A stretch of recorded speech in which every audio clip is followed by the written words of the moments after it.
Picture this. Our Seder table is set with our finest tablecloth, dishes, silverware, crystal. Our Seder plate is ready to go. Our glasses are filled with wine or grape juice, ready to fulfill Kos Rishon, the first cup for Kiddush. But in the middle of the table sits a beautiful goblet, and according to most Haggadot, it's empty. We will not fill it until after Birkat HaMazon, and according to most customs, we don't drink from it. We call this the Kos Shel Eliyahu. Why? The purpose of this presentation is to highlight one of many theories that connect Eliyahu HaNavi to the Kos Shel Eliyahu. First, let's present the Talmudic source for drinking 4 cups of wine at our Seder. Talmud Yerushalmi Masechet Pesachim chapter 10 is the source for the 4 cups of wine corresponding to 4 expressions of redemption as stated in Sefer Shmot, chapter 6, verses 6 and 7. V'hotzeti, I will take you out. V'hitzalti, I will deliver you. V'ga'alti, I will redeem you. And v'lakachti, I will take you as my people. There is no Talmudic or Midrashic source that Eliyahu visits the Seder. The earliest known source is from the late 15th century. However, there are various theories that connect Eliyahu with the Kos Shel Eliyahu. Let's mention 2 of them. One popular theory is that there is a controversy over the use of 4 or 5 cups.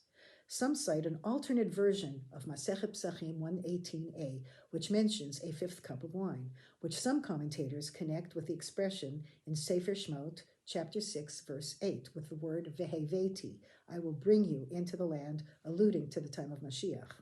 Since there is a debate about the existence of a 5th cup, and the bringing into the land has not yet come to complete fruition, a compromise is reached where the 5th cup is filled, but we do not drink from it. This cup is referred to as Kos Shel Eliyahu, since he alone can resolve this dispute. And just as Pesach night is the night of redemption, Eliyahu will usher in the arrival of Mashiach, our future redemption.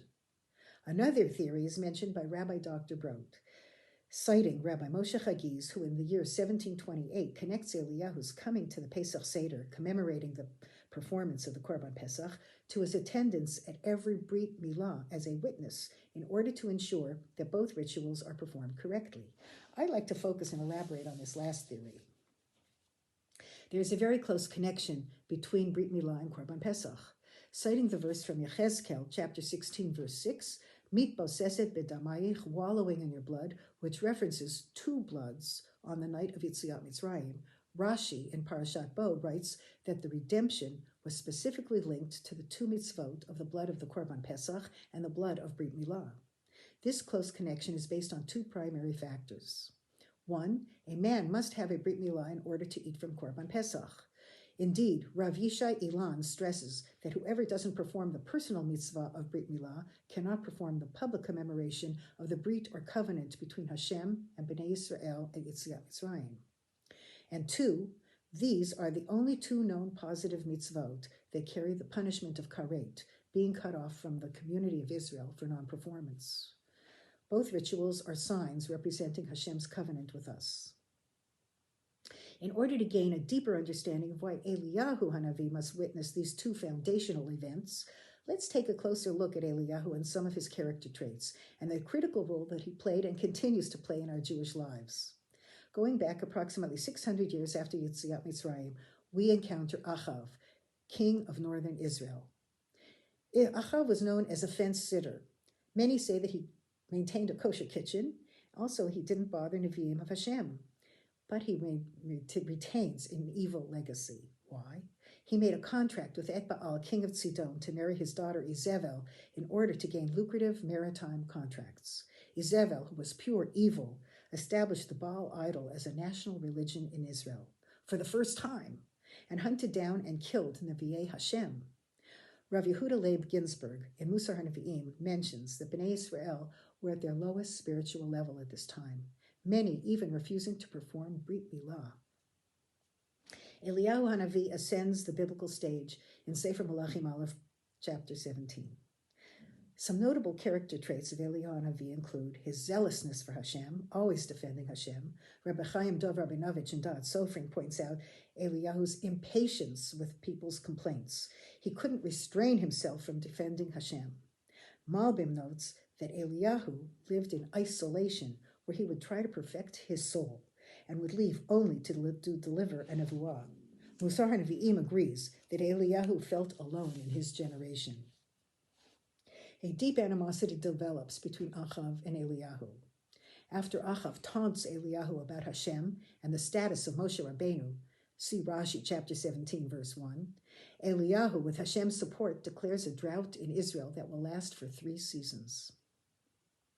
This leads to the great showdown at Har HaKarmel, where Hashem publicly accepts Eliyahu's korban by miraculously bringing down a fire to consume it.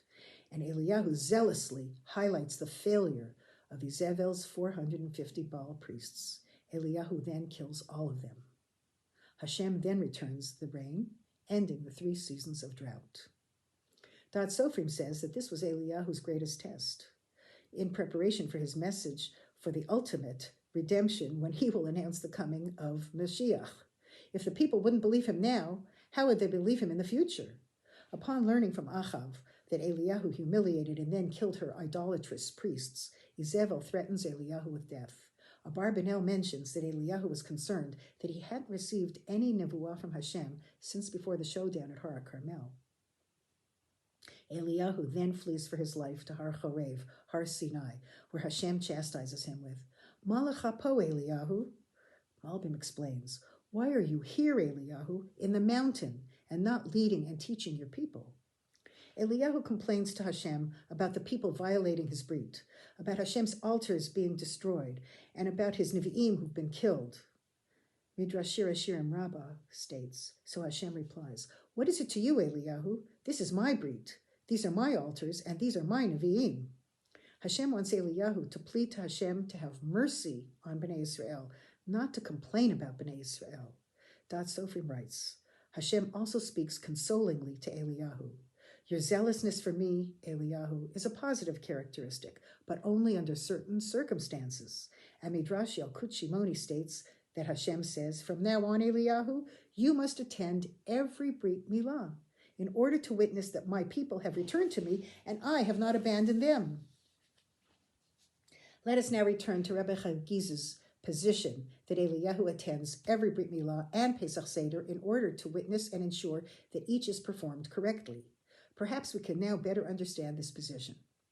Having studied some of Eliyahu HaNavi's character traits and the contentious times in which he lived and lives, we understand on a deeper level that he visits both ceremonies in order to ensure correct performance. However, since the 2 rituals are so intimately related, perhaps we can apply the reasoning for Eliyahu's attendance at every Brit Milah to the Pesach Seder. Eliyahu visits us at every Brit Milah and at every Pesach Seder in order to witness that Hashem loves us and also to recognize that the covenants between Hashem and his people remain unbreakable. Eliyahu thus merits having a place at our Seder table with his Kos Shel Eliyahu. In conclusion, Hashem is eternally patient, Erech Apayim, and on our side. He will forgive those who return to him. Eliyahu attends each Brit Milah and each Pesach Seder in order to ensure correct performance and to witness the reaffirmation of Hashem's close bond with us. As Rav Carmel states, may we all pray that in the merit of the mitzvah of Brit Milah, performed by such a large segment of world Jewry, we should merit to renew our yearly covenant with the Korban Pesach as part of the ultimate redemption. Now, perhaps more than ever, we must remain strong and united as a nation and emulate Eliyahu's passion for Hashem and show our gratitude to Hashem for his unending love for us. So let us all look forward to greeting Eliyahu HaNavi when he visits our Seder and he sees his Kos Shel Eliyahu. Our family wishes you and Klal Yisrael a Chag Kasher V'Sameach, a Pesach that is filled with peace, safety, joy, hope, and victory. With the help of Hashem, B'yachad Nenatzeach. Chag Sameach.